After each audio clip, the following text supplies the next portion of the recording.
Marcos capítulo 5. Jesus exerce autoridade sobre demônios. Assim chegaram ao outro lado do mar, a região dos Gerazarenos. Quando Jesus desembarcou, imediatamente um homem possuído por um espírito impuro saiu do cemitério e veio ao seu encontro. Esse homem morava entre as cavernas usadas como túmulos e ninguém conseguia detê-lo, nem mesmo com correntes. Sempre que era acorrentado e algemado, quebrava as algemas dos pulsos e despedaçava as correntes dos pés. Ninguém era forte o suficiente para dominá-lo. Dia e noite vagava entre os túmulos e pelos montes, gritando e cortando-se com pedras.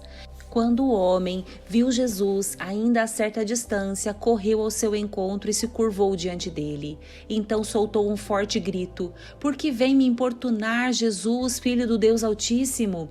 Em nome de Deus, suplico que não me torture." Pois Jesus já havia falado ao espírito: "Saia deste homem, espírito impuro." Jesus lhe perguntou: "Qual é o seu nome?" Ele respondeu: "Meu nome é Legião, porque há muitos de nós dentro deste homem." E os espíritos impuros suplicaram repetidamente que ele não os enviasse a algum lugar distante. Havia uma grande manada de porcos pastando num monte ali perto. "Mande-nos para aqueles porcos", imploraram os espíritos. "Deixe que entremos neles." Jesus lhes deu permissão. Os espíritos impuros saíram do homem e entraram nos porcos, e toda a manada, cerca de 2.000 porcos, se atirou pela encosta íngreme do monte para dentro do mar e se afogou.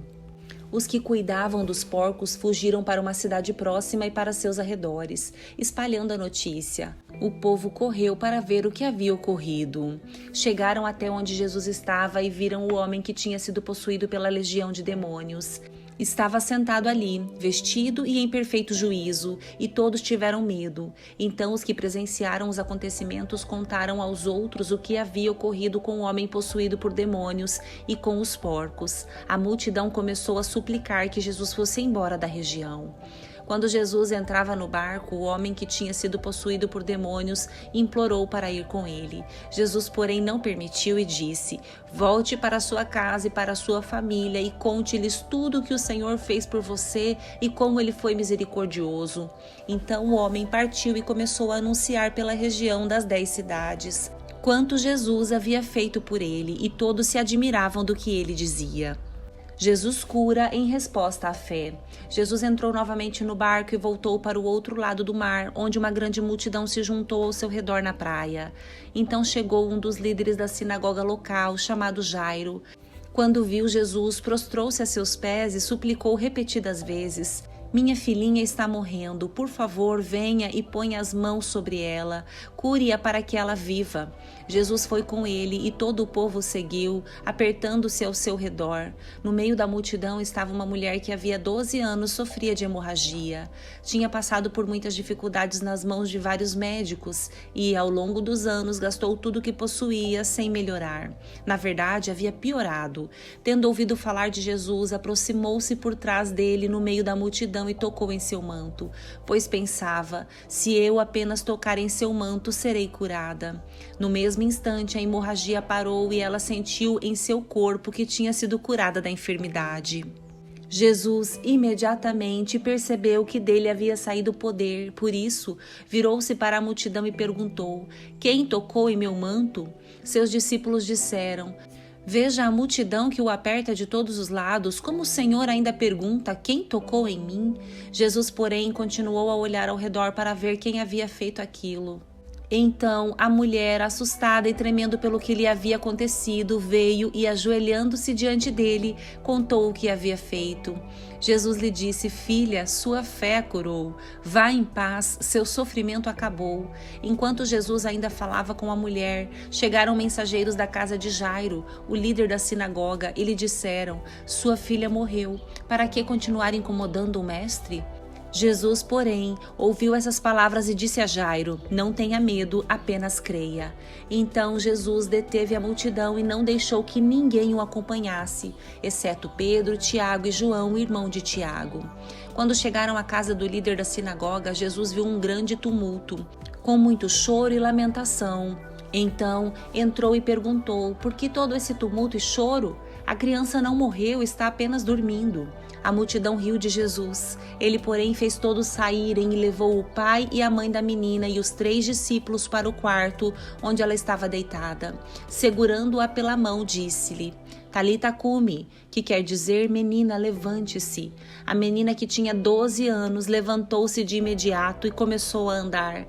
Todos ficaram muito admirados. Jesus deu ordens claras para que não contassem a ninguém o que havia acontecido e depois mandou que dessem alguma coisa para a menina comer.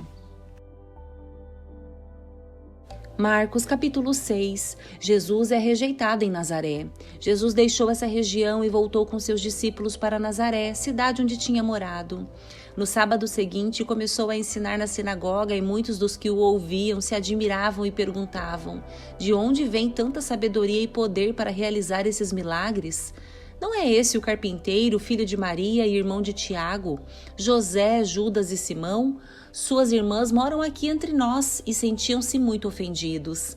Então Jesus lhes disse: um profeta recebe honra em toda parte, menos em sua cidade e entre seus parentes e sua própria família. Por isso, não pôde realizar milagres ali, exceto pôr as mãos sobre alguns enfermos e curá-los, e ficou admirado com a incredulidade daquele povo. Jesus envia os 12 apóstolos. Então Jesus percorreu diversos povoados, ensinando a seus moradores. Reuniu os 12 e começou a enviá-los de 2 em 2, dando-lhes autoridade para expulsar espíritos impuros. Instruiu-os a não levar coisa alguma na viagem, exceto um cajado. Não poderiam levar alimento, nem bolsa de viagem, nem dinheiro. Poderiam calçar sandálias, mas não levar uma muda de roupa extra. Disse ele: onde quer que forem, fiquem na mesma casa até partirem da cidade. Mas se algum povoado se recusar a recebê-los ou a ouvi-los, ao saírem, sacudam a poeira dos pés como sinal de reprovação. Então eles partiram, dizendo a todos que encontravam que se arrependessem. Expulsaram muitos demônios e curaram muitos enfermos, ungindo-os com óleo. A morte de João Batista. Logo o rei Herodes ouviu falar de Jesus, pois todos comentavam a seu respeito. Alguns diziam: João Batista ressuscitou dos mortos, por isso tem poder para fazer esses milagres. Outros diziam: é Elias. Ainda outros diziam: é um profeta como os profetas de antigamente. Quando Herodes ouviu falar de Jesus, disse: João, o homem a quem decapitei, voltou dos mortos. O rei havia mandado prender e encarcerar João para agradar Herodias. Ela era esposa de seu irmão Filipe, mas Herodes tinha se casado com ela. João dizia a Herodes: é contra a lei que o Senhor viva com a esposa de seu irmão. Por isso Herodias guardava rancor de João e queria matá-lo, mas não podia fazê-lo, pois Herodes o respeitava e o protegia, sabendo que ele era um homem justo e santo. Herodes ficava muito perturbado sempre que falava com João, mas mesmo assim gostava de ouvi-lo. Finalmente, no aniversário de Herodes, Herodias teve a oportunidade que procurava. Ele deu uma festa para os membros do alto escalão do governo, para seus oficiais militares e para os cidadãos mais importantes da Galileia. Sua filha, também chamada Herodias, entrou e apresentou uma dança que agradou muito Herodes e seus convidados. Peça-me qualquer coisa que deseje e eu lhe darei, disse o rei à moça. E prometeu sobre juramento: eu lhe darei o que pedir, até metade do meu reino. Ela saiu e perguntou à mãe: o que devo pedir? A mãe lhe disse: peça a cabeça de João Batista. A moça voltou depressa ao rei e disse: quero a cabeça de João Batista agora mesmo num prato. O rei muito se entristeceu com isso, mas por causa do juramento que havia feito na frente dos convidados, não pôde negar o pedido. Assim, enviou no mesmo instante um carrasco com ordens de cortar a cabeça de João e trazê-la. Ele decapitou João na prisão, trouxe a cabeça num prato e a entregou à moça, que a levou à sua mãe. Quando os discípulos de João souberam o que havia acontecido, foram buscar o corpo e o colocaram numa sepultura. A primeira, a multiplicação dos pães. Os apóstolos voltaram de sua missão e contaram a Jesus tudo o que tinham feito e ensinado. Jesus lhes disse: vamos sozinhos até um lugar tranquilo para descansar um pouco, pois tanta gente ia e vinha que eles não tinham tempo nem de comer. Então saíram de barco para um lugar isolado a fim de ficarem a sós. Contudo, muitos os reconheceram e os viram partir, e pessoas de várias cidades correram e chegaram antes deles.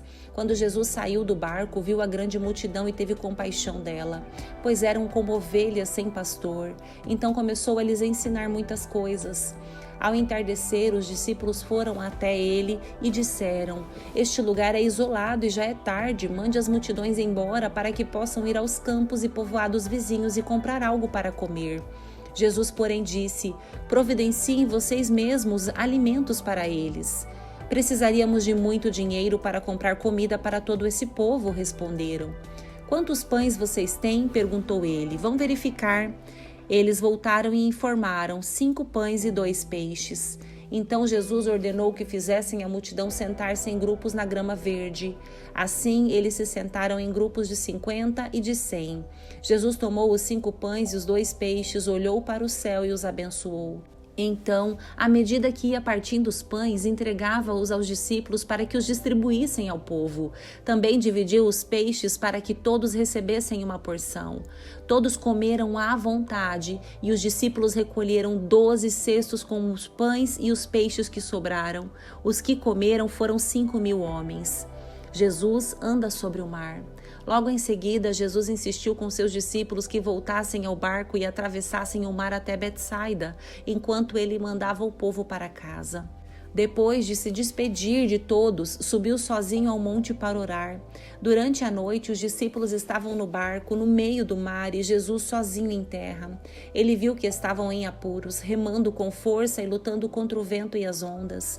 Por volta das 3 da madrugada, Jesus foi até eles caminhando sobre o mar. Sua intenção era passar por eles, mas quando o avistaram caminhando sobre as águas, gritaram de pavor, pensando que fosse um fantasma. Ficaram todos aterrorizados ao vê-lo. Imediatamente, porém, Jesus lhes disse: Não tenham medo, coragem, sou eu. Em seguida, subiu no barco e o vento parou. Os discípulos ficaram admirados, pois ainda não tinham entendido o milagre dos pães. O coração deles estava endurecido. Jesus cura os enfermos. Depois de atravessarem o mar, chegaram a Genezaré, levando o barco até a margem e desceram. As pessoas reconheceram Jesus assim que o viram.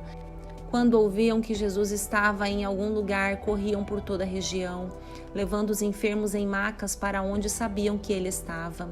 Aonde quer que ele fosse, aos povoados, às cidades ou aos campos ao redor. Levavam os enfermos para as praças, suplicavam que ele os deixasse pelo menos tocar na borda de seu manto, e todos que o tocavam eram curados.